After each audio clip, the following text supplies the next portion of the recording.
Hello, Prepdoggers. Today we're going to look at the Course Date Standards for 2nd grade Language Arts, Standard 4A. Overall, what this standard is going to be dealing with is the use of sentence-level context clues to determine the meaning of a word or a phrase. Now, what does that mean? Using context clues within a sentence. Context clues, first of all, we need to know, are hints that are given in a sentence that help define difficult or unusual words. And many times the author is going to help us out when they know it might be a word that we don't know. Clues can appear within the same sentence, or sometimes it will become in the sentence right after the sentence where the word is used that's difficult. Note, careful attention to context clues can help you gain a larger vocabulary, which means you're going to understand more of what you read, which means you're going to do better at understanding just about everything. There are many types of context clues that an author may use. The most common one many times are going to be those punctuation clues. They're going to set off the definition with commas, dashes, or parentheses. Let's look at the examples. Donnie retained, comma, kept, comma. Notice the author has told us, if you don't know what retain means, here's an easier definition, or what we call a synonym, a word that means the same thing. Retained means kept, his favorite childhood toy as an adult. And now I know a new vocabulary word, a little fancier way of saying kept. I can now use retained. Many parts of a fruit are edible or able to be eaten. Again, if I didn't know what edible meant before, I know now that it means something that I'm able to eat. There are 4 different types of context clues that we can use, and sometimes we use them in, together, in conjunction with each other. Synonyms, antonyms, explanations, or examples. Synonyms are words with similar meaning, whereas antonyms are words with opposite meaning that will be near the unfamiliar word.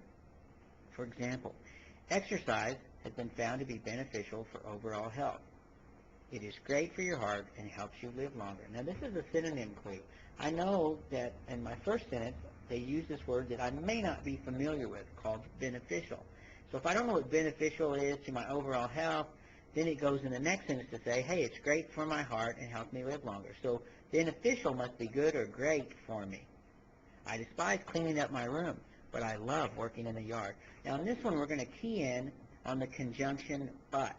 Okay, that word tells me, you say, I like jelly, but I don't like peanut butter.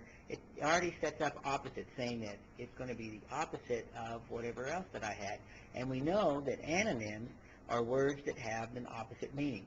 So, if my unfamiliar word is despise, I look at the other side of that, but I love working in the yard. So if it's the opposite of loving to do something, despise must be something I really, really don't want to do.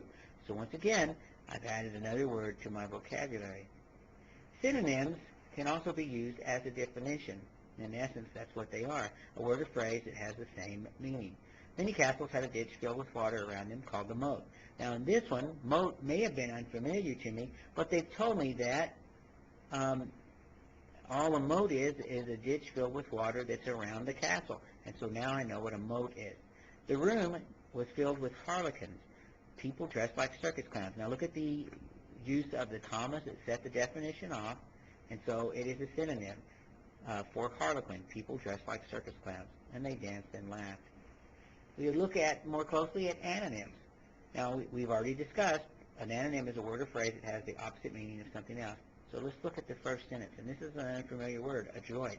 Joy is adroit, but his brother is really clumsy. Now, we see that key word, but, that conjunction. I know there's going to be opposites, so if his brother's really clumsy, I know what that means. And joy is adroit, and it has to be opposite. Then that means that joy is not clumsy, but he is really skilled. Using the opposites and using the antonyms, I can figure out this unfamiliar word. Elaine is gregarious, unlike her sister, who is quiet and low-key. So, again, the opposites. I look at the word unlike. I don't have that conjunction but I'm saying that Elaine is not like her sister. So if her sister is quiet and low-key, then that means that garrulous must mean that she might be boisterous, loud, and, maybe, noisy. Explanation. As we've seen in the other examples, many times the author will explain a word immediately following its use, and a lot of times they will set it off with commas. No different in our first example. Etymology, the study of the origin of words, helps students see the connection between roots of words. So I know that the definition has been given.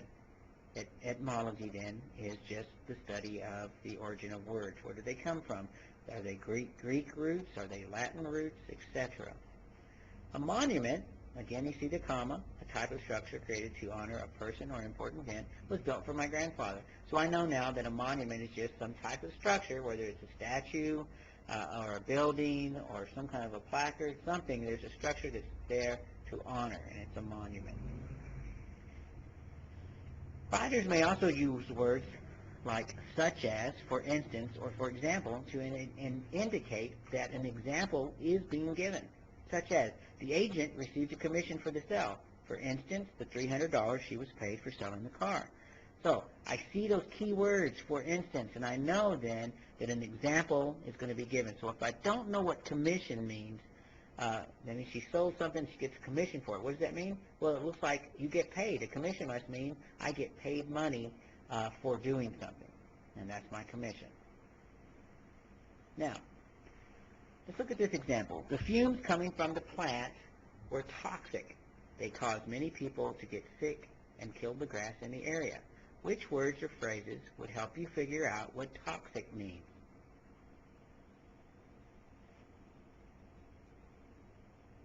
That's right.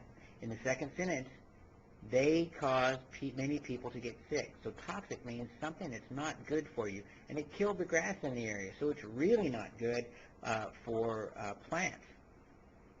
So toxic would be something that is bad for or not beneficial for humans or plants. The frigid weather in the north caused water pipes to freeze and tree limbs to snap off in the wind. So in this case, what does frigid mean? Using the context clues. Does it mean very dry? B, very hot? C, very wet? D, very cold? Or E, very old? Well, if something caused something to freeze and that the tree limbs snap off very easily in the wind, we can look at that and say, overall, it looks like it's going to be very cold. That's right, if you selected D. And that's the end of our presentation today. I hope this little lesson on context clues helps you in the future, and we'll talk to you soon.